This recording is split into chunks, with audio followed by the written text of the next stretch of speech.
Howdy, man. Olá a todos, o Correio do Povo está promovendo hoje, no Dia do Escritor, um encontro com 3 escritores aqui da nossa Porto Alegre, e nós vamos falar, o tema desse Dia do Escritor, desse 25 de julho, será as narrativas curtas, né? Temos aqui representantes do conto, crônica, tem gente da prosa, romance também, mas vamos trabalhar as narrativas curtas. Eu vou começar da esquerda para a direita, eu ia dizer por ordem de importância, por ordem de idade, mas vamos começar da esquerda para a direita. Estamos aqui, uma saudação aí do Paulo Mendes, nosso escritor de crônicas, autor das Camperiadas, com mestrado em literatura brasileira, trabalhando o regionalismo, né? Paulo Mendes, seja bem-vindo. Obrigado, boa tarde a ti, Gonzaga, boa tarde aos colegas que estão aqui presentes. É uma alegria, uma satisfação estar nesse Dia do Escritor, né? Eu sou um jornalista do Correio do Povo, acabei me tornando um escritor no Correio do Povo, né? Jornalista também é uma pessoa da palavra escrita. E me sinto com muita responsabilidade estar representando os escritores gaúchos nesse dia, né? E ao lado aqui de pessoas também tão importantes. Então, estamos à disposição e vamos falar sobre essa arte que é a literatura. Perfeito. Ao meu lado aqui também, Alci Cheuishi, recentemente relançou A Guerra dos Farrapos, foi meu professor em uma oficina de contos no Festival de Inverno de Porto Alegre, então eu sei que a tua teoria e, enfim, a prática, o que tu nos ensina nas oficinas de contos são coisas maravilhosas. Sei que tu entende de vários assuntos, mas eu queria que tu fizesse uma saudação para nós, do Correio do Povo. É a coisa mais fácil para mim saudar o Correio do Povo, que eu aprendi a escrever no Correio do Povo. Então, eu sou formado em medicina veterinária e, ao me formar, ganhei uma bolsa para Paris e cheguei lá e alguém me disse: por que tu não escreve umas crônicas e tal sobre, claro, assuntos técnicos, assuntos em geral? E eu peguei e mandei para o Correio do Povo Cartas de Paris. E durante um ano foram publicadas, não é? E eu tive que aprender a escrever crônica, porque eu sabia, naquela época, eu sabia escrever poesia. Depois que eu escrevi o primeiro romance, o meu, O Gato é a Revolução, que aí eu escrevi na Alemanha também, quando estava fazendo um outro curso.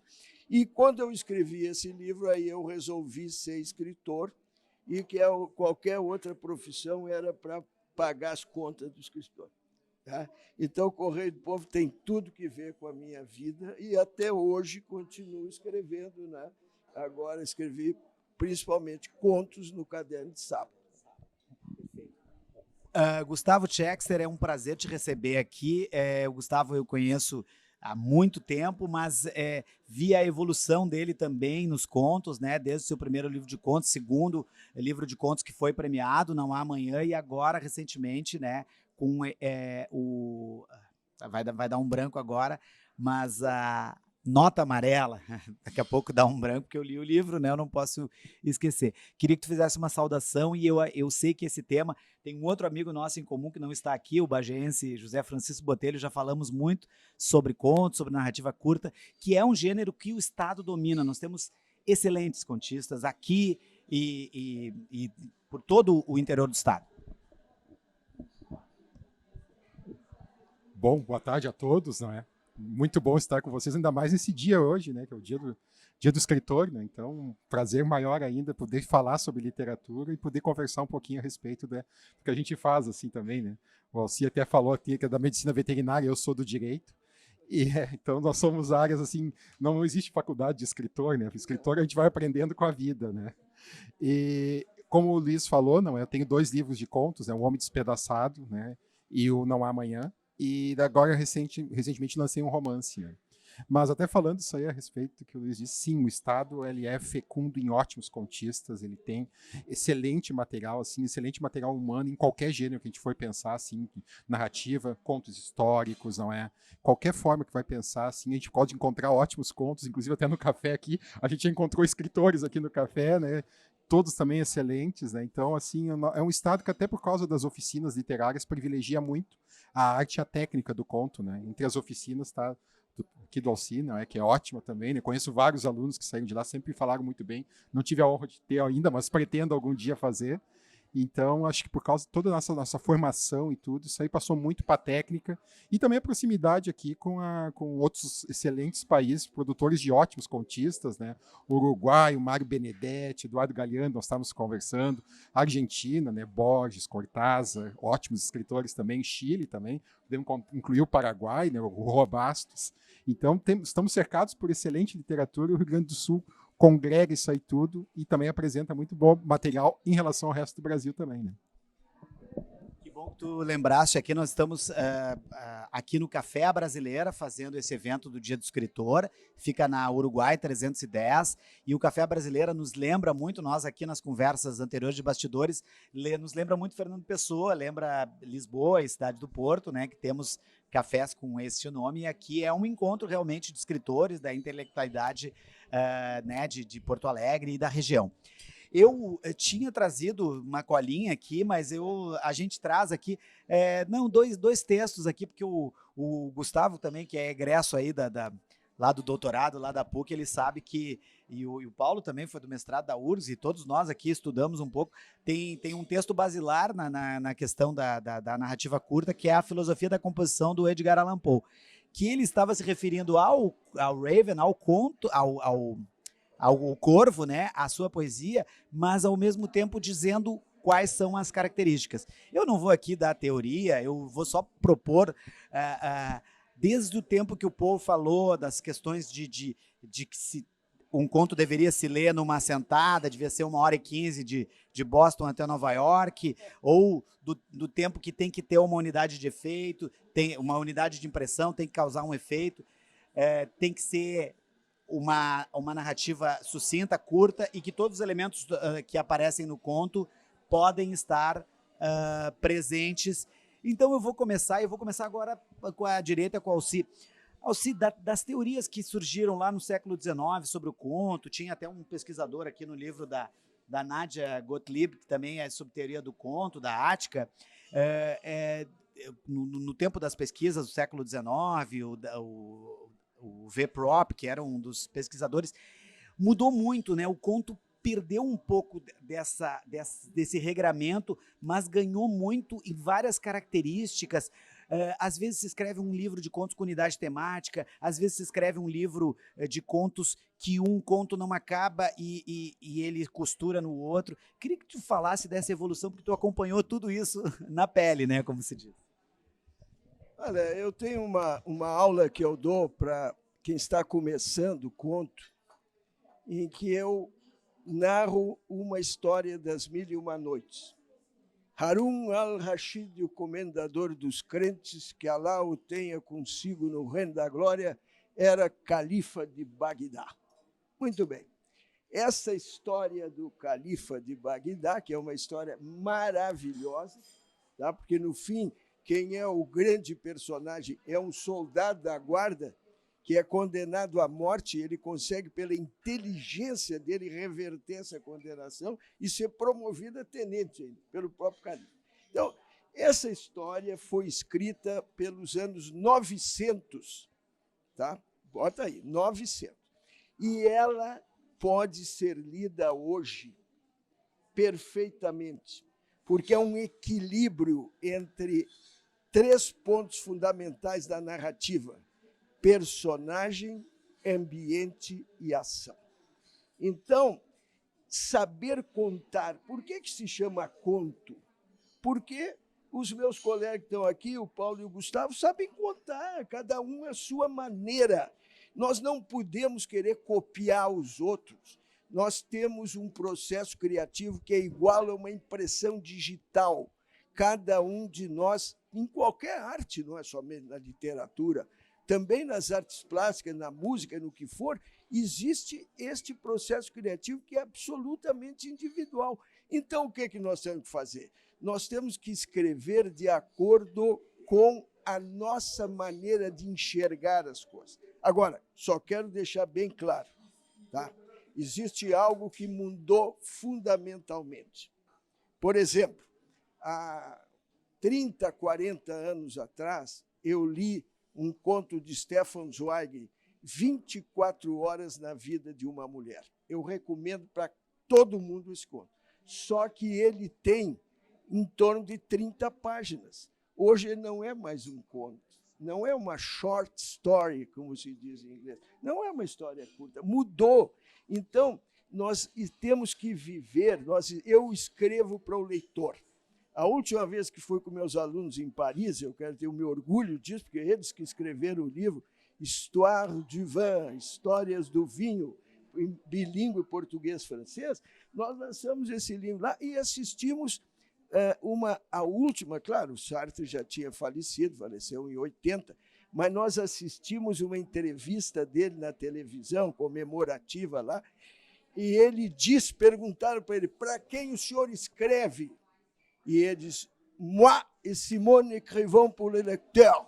Eu e a Simone escrevemos para o leitor, e é para o leitor que se tem que escrever.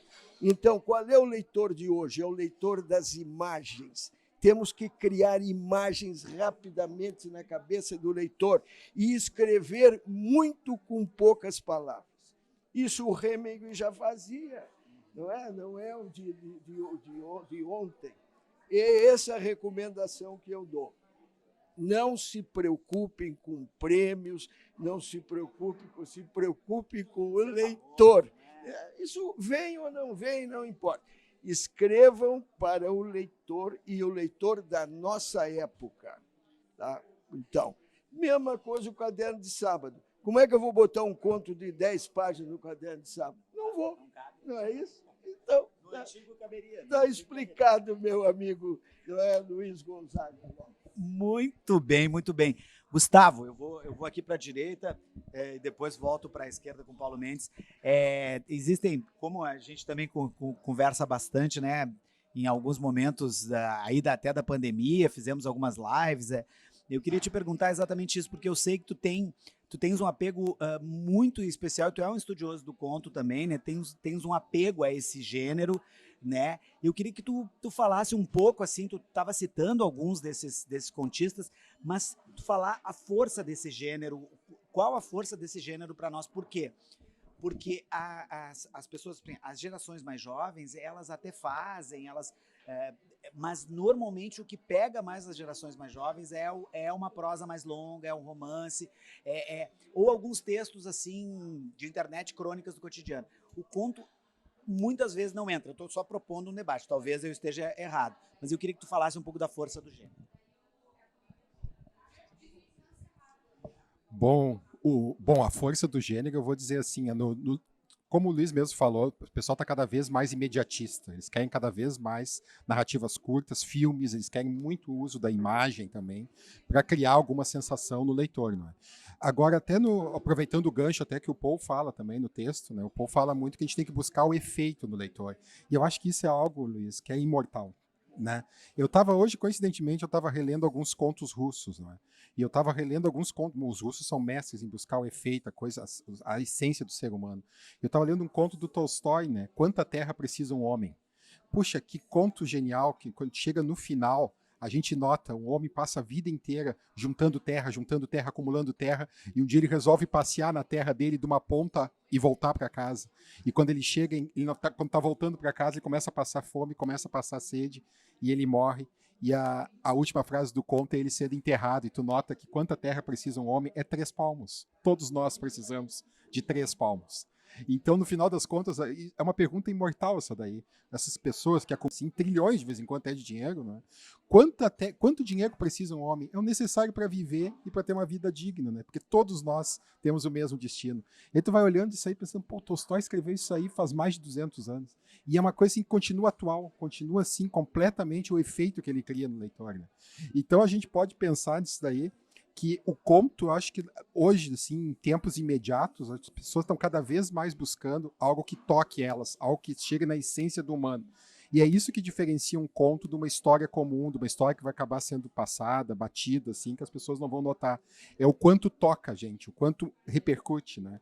Eu estava lendo um outro conto maravilhoso do Tolstói, e eu, sem vergonha, não, do Chekhov, no caso, e eu, até para minha surpresa, eu, macaco velho já de literatura, de leitura e tudo, a gente está lendo e começa a surgir lágrimas nos olhos, que é o conto Vanka, do menino, o menino mandando uma carta pro avô dele, e a gente sabe que o avô está morto, e ele dizendo assim, vô, onde é que tu tá? Vô, me salva, vô, eu vou morrer se eu continuar aqui. Pensando, meu Deus, saiu o drama das crianças hoje andando pelas ruas, está igual.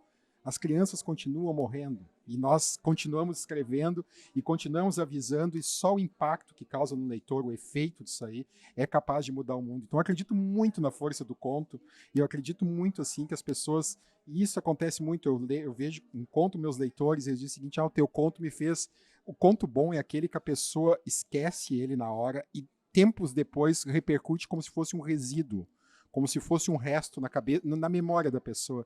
E eu fico muito satisfeito de ver as pessoas lendo meus contos e 2, 3 anos depois dizendo, eu ainda tenho problema com conto, eu ainda lembro daquela história, aquilo que tu estava escrevendo não tinha acontecido naquela época, aconteceu tempos depois da minha vida. Essa que eu acho que é a história que todos nós buscamos, a história que sobrevive na memória do leitor. Né? Nossa, que maravilha. Eu lembrei agora, quando tu falou desse efeito, do efeito que o conto, a gente não falou, tu chegou a citar no nosso Julio Florencio Cortázar aquela coisa do nocaute, né? A sensação do nocaute, a sensação de que o conto, em alguma resolução dele, naquelas histórias paralelas, ele vai nos pegar pelo nocaute. O leitor é abatido de uma forma muito veemente.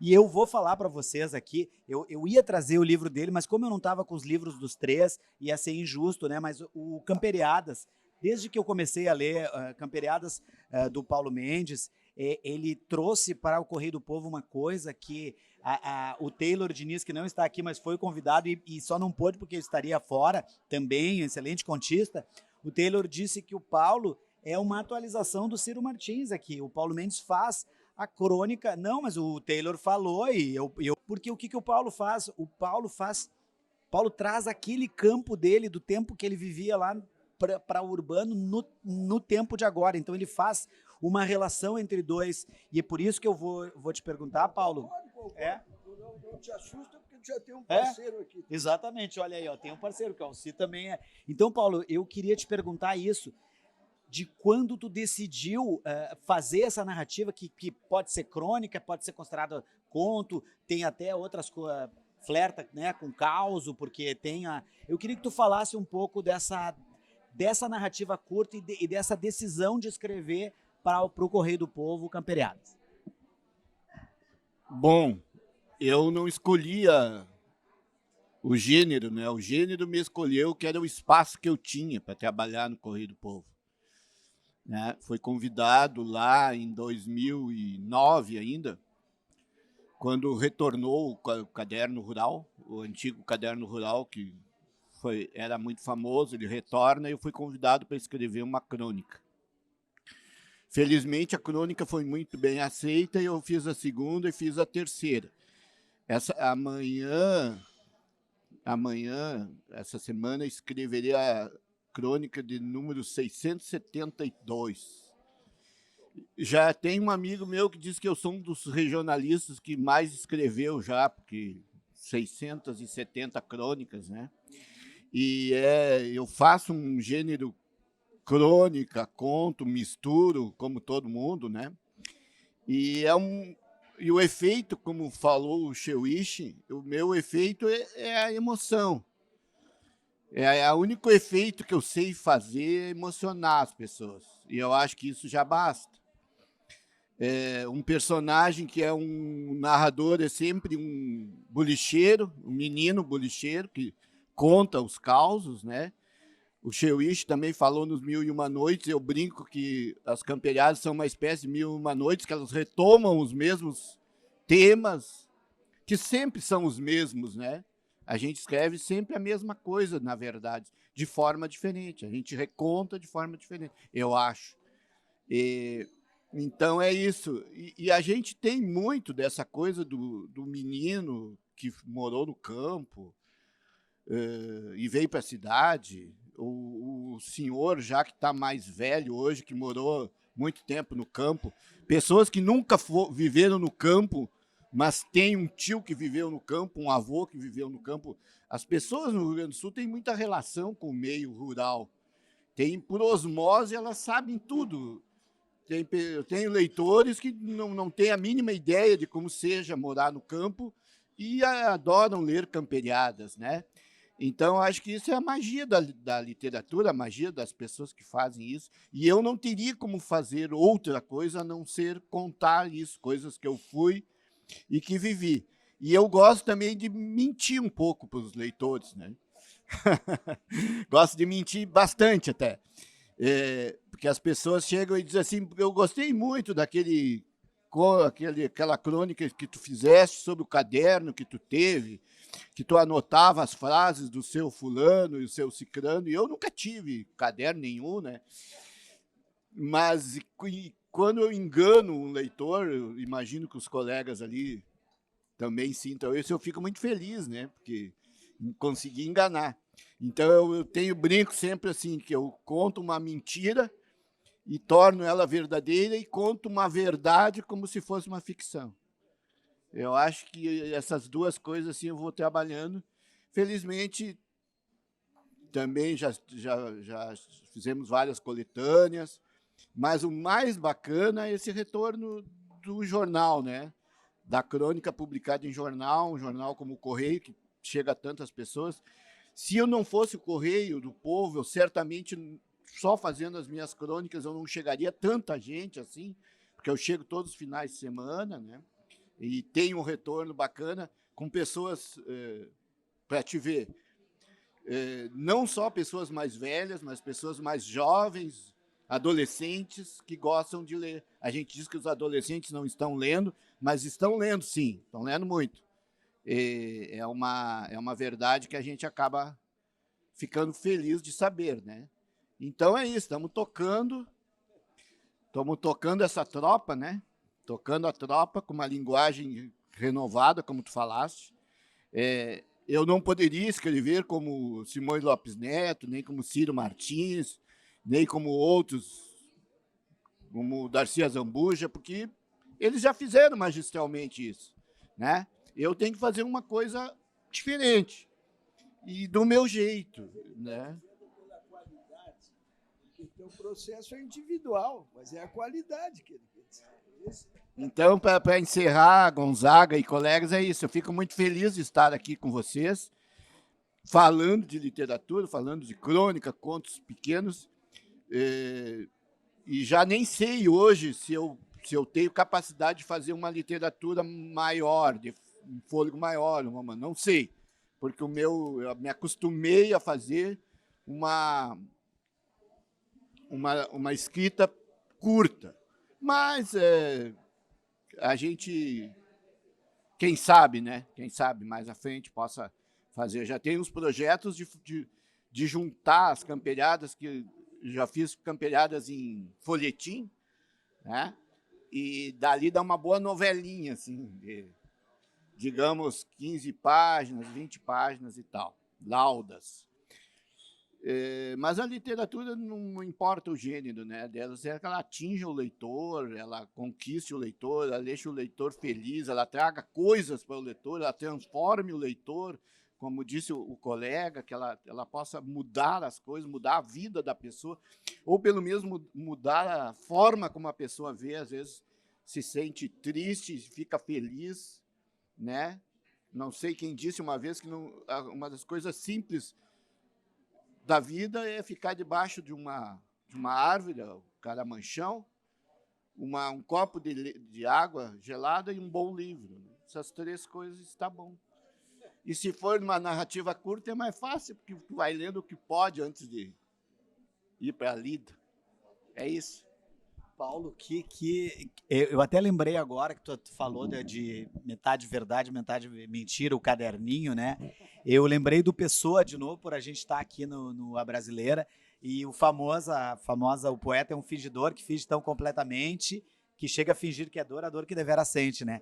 Eu estou falando isso porque, como eu fui aluno do Alci e tive algumas das teorias, algumas das coisas, uma das coisas que nunca mais me fugiu, e desde que eu escrevi mais coisas, que é ou tu domina um assunto e vai escrever, por exemplo, o Paulo domina, ele viveu o campo, né?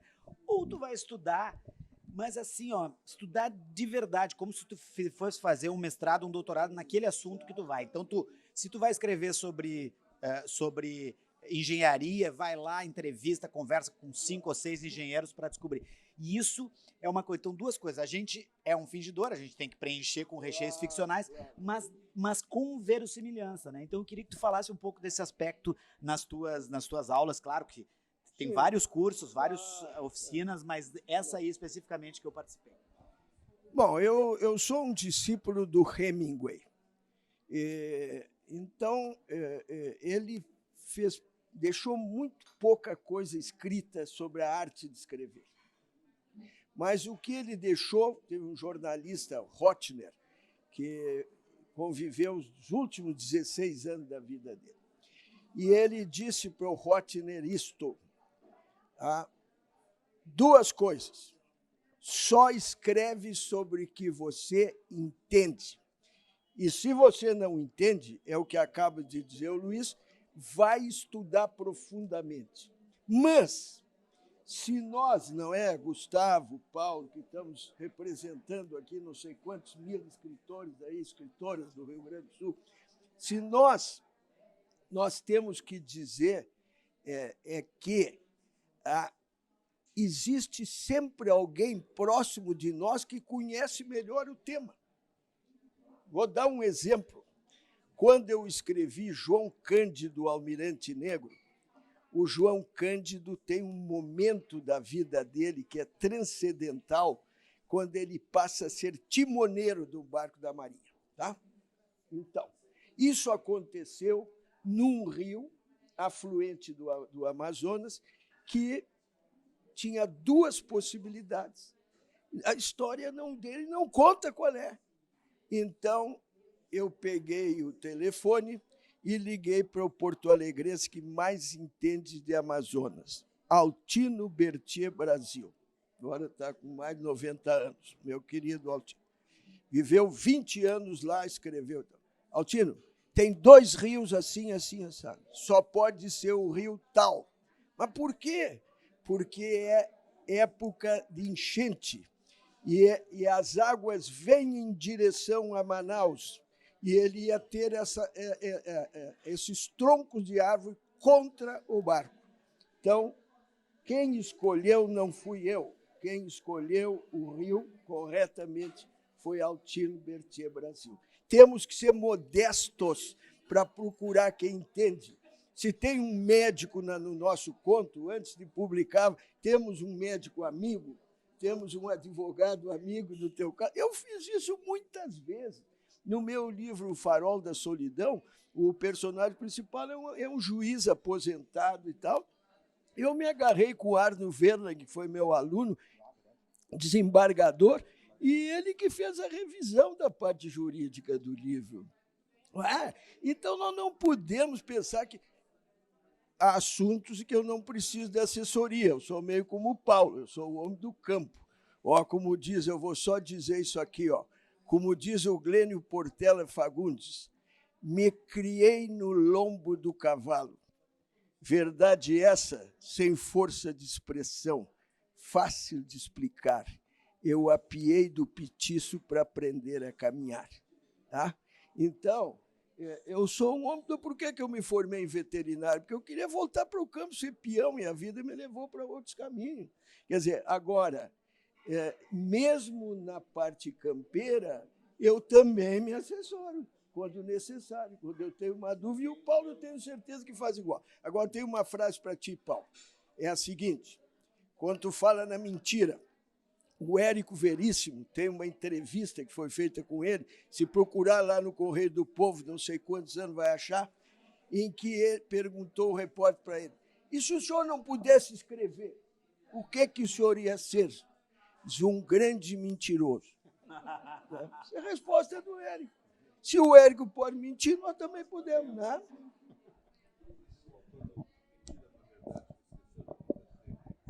Esse termo eu não sei, vou procurar. Eu acho que é o Quintana. A mentira é uma verdade que esqueceu de acontecer. Mas eu vou perguntar para o Gustavo. Gustavo, existe esse mundo acadêmico, né? É importante falar contigo porque a gente sabe que tu tem teus questionamentos e conversa com os professores, conversaste lá. E também nessa coisa do entendimento, tu és um cara da área do direito, né? Tu és advogado, primeiramente, e depois escritor, né? Então eu queria primeiro que tu falasse essa questão do acadêmico e do academicismo em relação às narrativas curtas. Como é que tu vê isso atualmente? Eu vou te dizer, por exemplo, eu estou bastante assombrado que agora João Gilberto Noll está sendo trabalhado nas universidades, porque até uns 10 anos não se falava em Noll em nenhum momento na universidade. Então, precisou ele morrer? Não sei. Mas em algum momento o Noll foi esquecido pelas universidades, né? Então eu queria que tu falasse um pouco. Eu sei que eu vou te botar numa posição constrangedora para quem vai, mas é como nós temos esse discurso de também questionar um pouco as questões da academia, então, por favor. A questão da academia em relação, assim, de como é que eles olham os autores, ainda mais, assim, os escritores de contos, que nem tu falaste aí também, né, do Noll também, que escreveu ótimos romances, mas também escrevia contos, né. É uma questão, assim, um pouco complicada, porque tem um texto do Chesterton que ele está falando a respeito agora me deu um branco, falando a respeito do Dickens, né? Então, dois monstros, um falando do outro, né? E o Chesterton pergunta assim no texto, por que nós precisamos matar os nossos melhores para aí poder falar a respeito deles? Que é uma grande pergunta, né? Porque nós só falamos das pessoas, infelizmente, depois que elas morrem. Mas também tem aquele aspecto da obra ser com honrosas exceções, claro. Todos vivos ainda. Agora, é algo que a gente pensa em termos ainda da academia. De vez em quando, por exemplo, a obra do Noll não tinha ainda uma apreciação crítica, porque ele estava à frente do seu tempo, estava escrevendo para um outro tempo, ainda não tinha essa visão toda, né? Agora, eu vou pensar assim, em termos assim, até de ser um escritor e também lidar muito com teoria, né? A teoria ela pode ser uma sombra ameaçadora em cima da inspiração, ela pode acabar projetando e deixando a gente cada vez mais intimidado. Puxa, como é que eu vou escrever isso?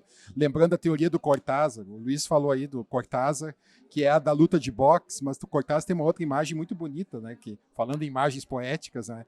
Que o conto funciona como uma bolha de sabão, a estrutura precária de uma bolha de sabão. Ou seja, a qualquer momento pode estourar aquela bolha de sabão que está voando, a qualquer momento pode estourar. Então, como é que tu vai escrever alguma coisa pensando como é que eu vou fazer algo com a estrutura da bolha de sabão que tem a surpresa no final e tudo? Ou assim, eu lembro do Decálogo do Perfeito Contista também, do Quiroga, outro grande escritor. Eu fiz o meu mestrado foi sobre o Ciro Martins, né, e sobre o Horácio Quiroga, né? Então, no Decálogo do Perfeito... olha aí, tô vendo, né? A gente está todo mundo, o regionalismo direto, né? E eu falei muito a questão das fronteiras na obra do Ciro, né? Tanto fronteiras espaciais, geográficas, quanto fronteiras assim entre vida e morte, entre loucura e sanidade e tudo. Mas uma das coisas assim que ele fala no Decálogo é que a gente só pode dar vida quando a gente tem vida, né? E seguir um mestre como se fosse a única pessoa que existe na Terra, né? E é claro, ele cita alguns mestres, Maupassant, Tchekov, Kipling, ótimos escritores também, né?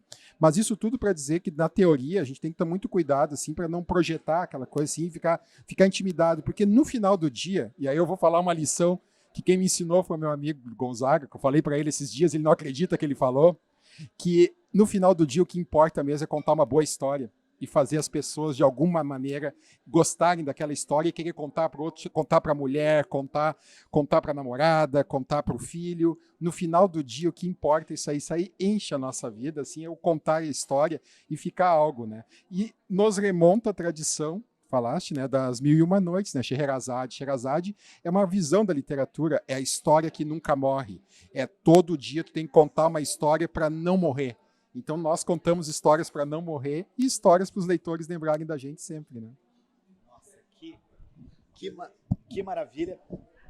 Nós estamos chegando na rodada final de perguntas e de bate-papo, né? A gente combinou um tempo, né? Para não também como é sobre narrativas curtas, nós também não vamos fazer um vídeo, uma matéria tão gigante para as pessoas possam entender o que nós falamos aqui, né? Porque senão a pessoa, ultimamente na internet, a pessoa vai lá, fica 1 minuto no vídeo, dá um oi e sai no Instagram, no YouTube. Então, para essa pergunta, para essa rodada final, eu queria falar exatamente de novo das questões das obras, né, de cada um de vocês, porque é importante que temos 3 escritores que têm projetos.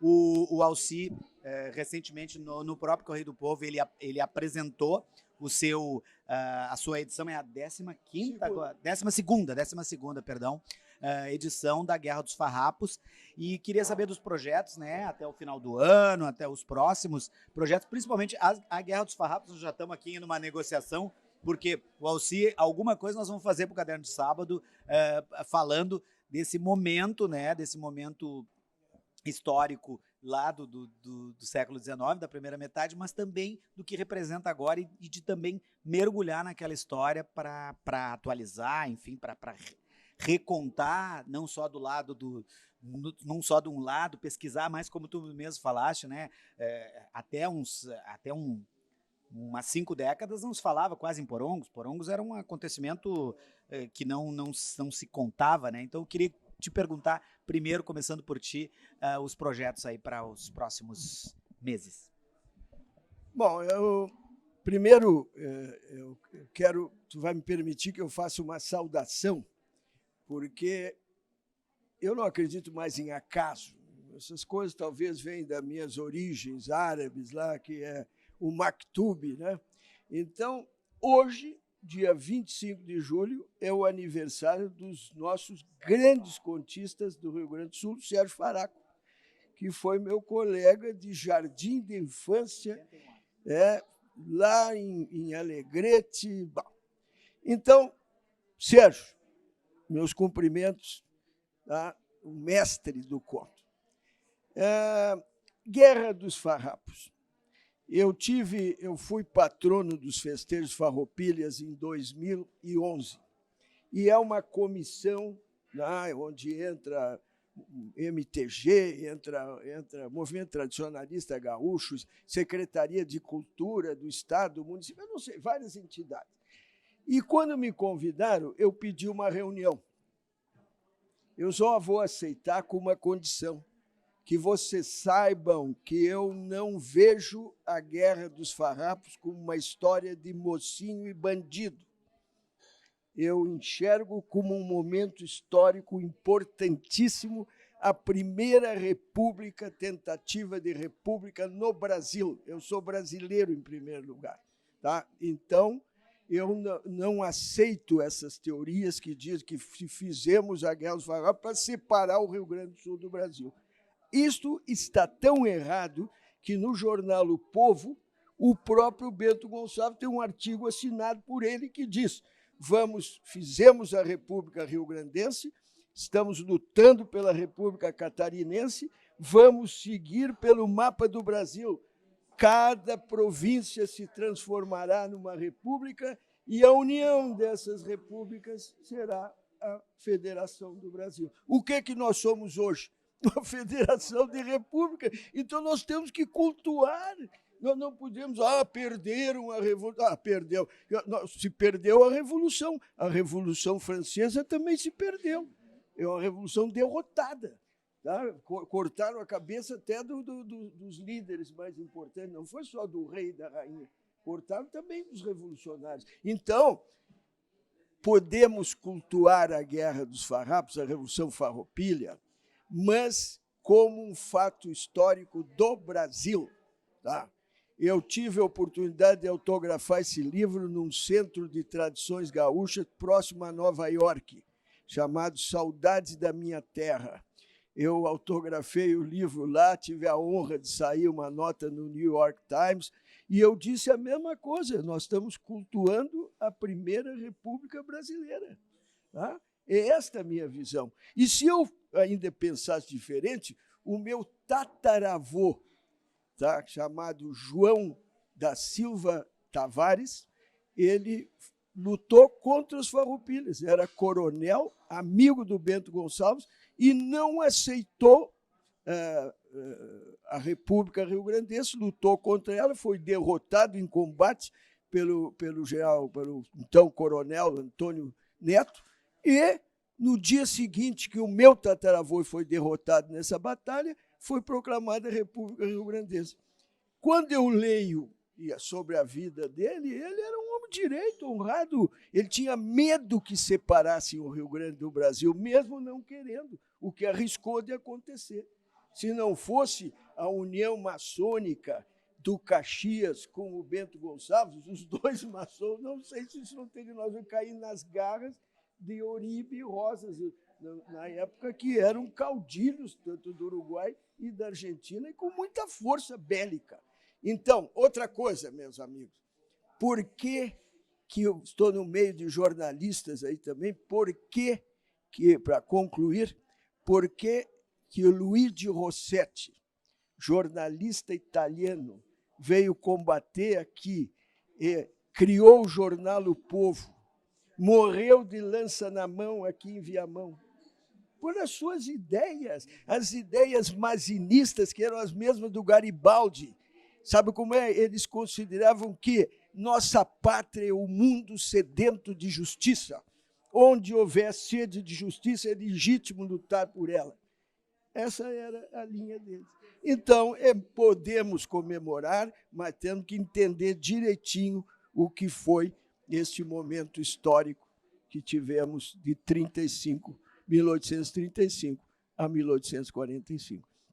Não julgando apenas com os olhos de hoje, mergulhando fundo para entender. Perfeito, Alci. Já que o tema, eu ia passar para o Gustavo, mas eu vou, já que o tema o tema sul-rio-grandense aqui, eu queria também perguntar para o Paulo, eu estou curioso, que já temos 670 e agora perdi o número exato, mas eu sei que nas 500 comemoramos, né, lá no Correio, e teremos um Camperiados volume 3 aí, eu estou curioso para saber o que vem por aí, Paulo Mendes. Bom, também já que é uma rodada final, queria agradecer o convite por participar desta mesa aqui, esse bate-papo, né? Sempre quando a gente reúne escritores, jornalistas, sempre é um bom papo, né? Normalmente. É um papo agradável, e ao lado do Cheuich, que é um mestre para nós, mais jovens, né, Gonzaga?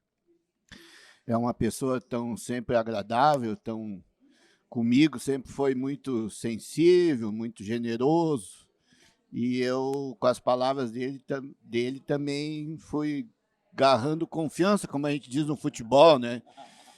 Com o centroavante, comecei a chutar de longe e tal, essas coisas.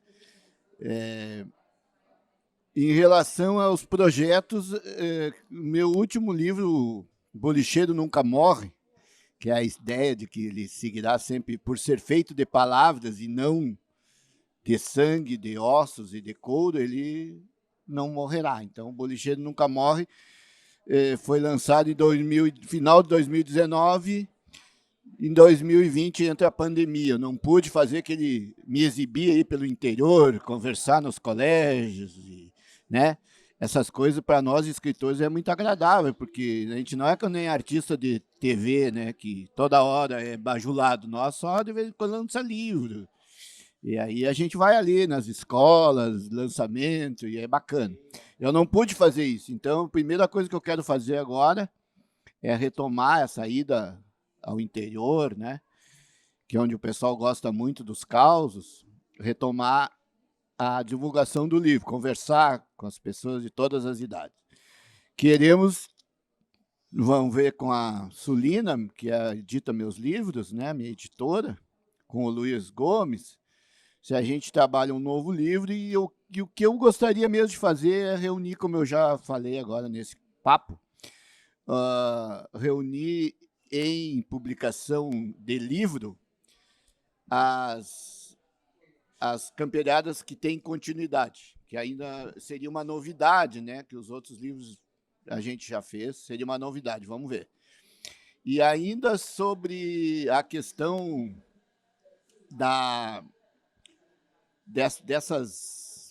desses lugar comum que tem na literatura gauchesca, né? As camperiadas, elas não perpassam por aí, né? É sempre um povo humilde. O gurizinho bolicheiro, ele convive com o pessoal ali que já está mudando, já não é nem o gaúcho a pé mais, já é mais o pessoal mais de...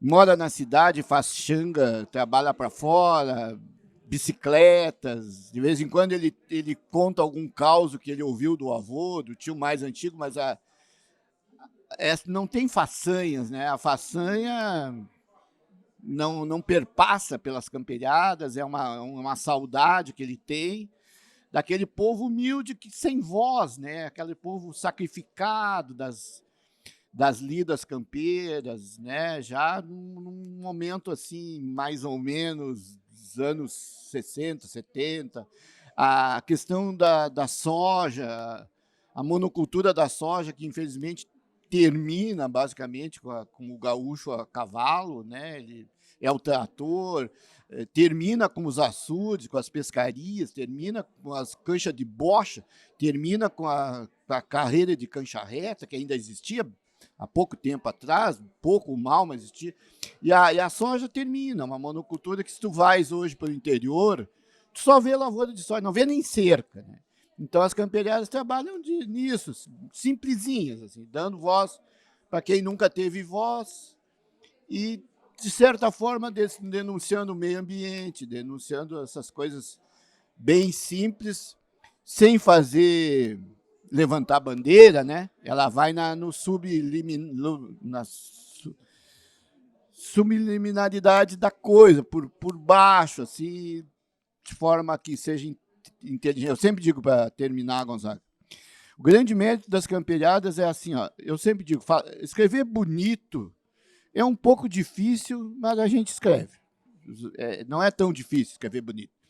Escrever popularmente, de forma simples, é bem fácil de fazer também. Todo mundo faz.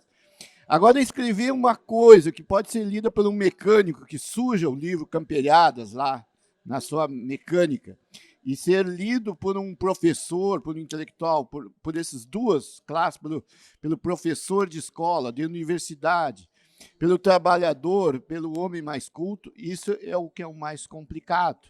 E eu, felizmente, consegui fazer usando esse artifício do guri contador, né? Então, eu fico muito feliz com isso, fico muito feliz do retorno dos leitores, fico muito feliz do apoio dos colegas, né? Ganhar em casa, como eu digo, no jornal, dos colegas que me conhecem, e vamos em frente. Mais uma vez, muito obrigado. Dia do escritor, a gente está representando tanta gente, né? É muito difícil representar pessoas, mas queremos dizer que não nos afrouxamos e vamos seguir escrevendo. Agora tu me lembraste o José Roberto Toreiro, que também é outro excelente contista que faz muita metáfora de futebol, né? O cidadão de Campinas lá, o Toreiro. Gustavo, vamos terminar contigo. Não menos importante, como se falaria, o que o Paulo falou, eu acho que é uma coisa que tu está retomando. Esses dias eu vi uma postagem tua e a gente conversou, tá voltando a palestrar no interior. E eu queria saber também que o Nota Amarela não teve também aqueles lançamentos tradicionais. Tu acha que tu fez 1 ou 2 autógrafos presenciais, não sei quantos, mas queria que tu falasse um pouquinho como é que tu está trabalhando o livro e as palestras agora. Bom, como o Luiz falou, né, eu estou voltando a dar palestras assim, presenciais, né, a gente ficou dando durante a pandemia, foi muita coisa virtual, e eu já tinha meio que desacostumado ao encontro com as pessoas, né, as pessoas são todas inesperadas, na realidade, quando a gente olha a telinha ali, a gente só vê o rosto, e às vezes as pessoas apagavam o rosto, e agora tem aquele chame, assim, as pessoas se mexendo, tem lugar para ti aqui, tem um café, tem água, senta ali, senta lá, aquelas bagunças todas que dá, assim, então é uma troca muito rica, e pra gente, para nós somos escritores, assim, é muito legal ter esse intercâmbio com outras pessoas, com outras histórias, todo mundo quer contar uma história pro escritor, a gente acaba descobrindo um monte de outras coisas, assim, que estão acontecendo, né. Como o Luiz falou também, né, eu lancei a Nota Amarela no meio da pandemia também, fiquei esperando bastante tempo, naquela esperança que a gente tinha que a pandemia fosse acabar daqui a 2 meses, daqui a 4 meses, daqui a 6 meses, passou 2 anos e meio no final das contas, não acabou ainda. Né? Nem sei se vai acabar algum dia, a gente já está nesse nível, agora está vindo aí não sei o que do macaco, né? E também ainda tem a malária do macaco, né? E ainda tem isso daí ainda, né? Então a gente não sabe, nunca se vai voltar à normalidade, né? Mas assim, a gente faz aquelas sessões assim virtuais, a gente assina, manda para as pessoas. Fiz na Feira do Livro também, né? Mas agora que eu estou conseguindo falar a respeito dela e a respeito do livro e em outros lugares, né? E respondendo assim a tua pergunta, né? O que está trabalhando assim atualmente, né?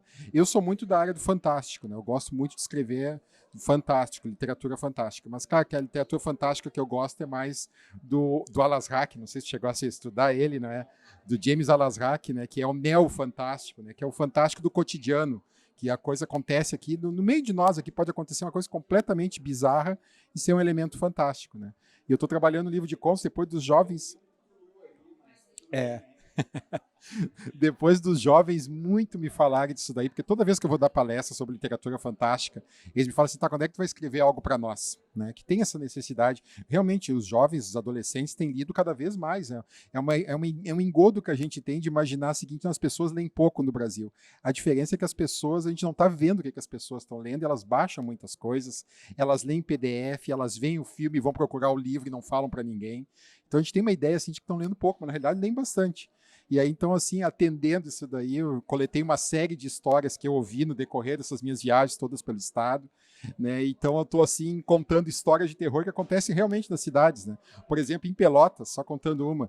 Em Pelotas, uma vez eu peguei um táxi e o taxista disse assim, onde é que o senhor está indo? Eu estou indo palestrar no Campus Anglo. E o Campus Anglo lá que tem assim, que fica bem retirado da cidade, e ele disse assim, eu se fosse o senhor tomava cuidado, lá tem fantasmas. Eu disse assim, tem fantasmas? Ele disse, lá era um matadouro, lá tá cheio de fantasmas de bois. De vez em quando, à noite, tu consegue escutar os bois urrando lá dentro. E eu pensei, pô, cara, tem uma coisa que ninguém nunca pensou, fantasma de boi. A gente pensa em fantasmas humanos, não fantasmas de bois, né? E aí eu faço uma história toda envolvendo isso daí, envolvendo essa história. Então, todas têm uma base de alguma realidade, né? Em Erechim, me contaram a história de uma mulher que fazia voodoo lá. Então, tem todo um elemento fantástico que eu articulo dentro da cidade, atendendo isso daí, né? Eu estou trabalhando bastante nisso daí e também trabalhando, como o Luiz falou até, eu estou sempre fazendo duas coisas ao mesmo tempo, porque quando eu canso de uma eu pulo para outra, né? Eu também estou escrevendo um romance que se passa em Porto Alegre, que tem todo um elemento fantástico, mas remete muito ao Dickens, né? Com as aventuras do Sr. Pickwick, que é um livro que eu adoro. Os homens saem andando pela Inglaterra e quando param contam uma história. Assim, a mesma ideia. Em Porto Alegre as aventuras se passam e quando chega um certo momento, são histórias de terror, para e conta um conto de terror. Então eu vou fazer um livro mesclando conto com romance. É um romance, falando em termos assim, termos teóricos, é um romance. Mas eu vou fazer isso daí porque eu acho legal a ideia de ter histórias que estão dentro das histórias e que se interligam com a história também principal, né? Então a gente está sempre trabalhando, e isso é a coisa legal da literatura, estamos sempre contando histórias, interagindo, ouvindo as histórias dos outros e depois apresentando elas de novo com uma roupagem assim mais literária, dá para se dizer, né? Nossa, que maravilha. Eu só me lembrei agora, um recorte final, assim, existia um nome que agora o Nova Olaria foi desativado, só tem o Cine Gran Café, tinha o Mr. Pickwick ali, que é onde a gente se reuniu uma vez que eu fiz um aniversário ali, tava aí Gustavo Schechter, o José Francisco Botelho, grande nosso amigo tradutor, e o Milton Ribeiro da Bomboletos, que agora está em sede nova, né?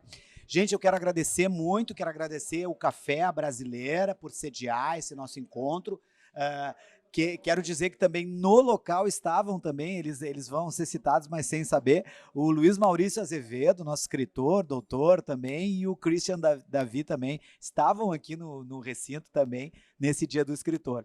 E quero agradecer o Café Brasileira aqui na Uruguai 310, que nos recebeu gentilmente. Ana Paula, muito obrigado a todos. Este foi o nosso evento do Correio do Povo do Dia do Escritor. Obrigado ao Cisha Wish, obrigado Gustavo Schechter e Paulo Mendes. Realmente eu fico muito feliz de poder ter... Podia ser um papo de bar, mas foi um papo oficial aqui, com café no Correio do Povo. A gente volta e pretendemos seguir com esse tipo de atividades, debates sobre temas da literatura. Muito obrigado e a gente volta logo, logo. Um abraço, feliz Dia do Escritor aos escritores e aos leitores.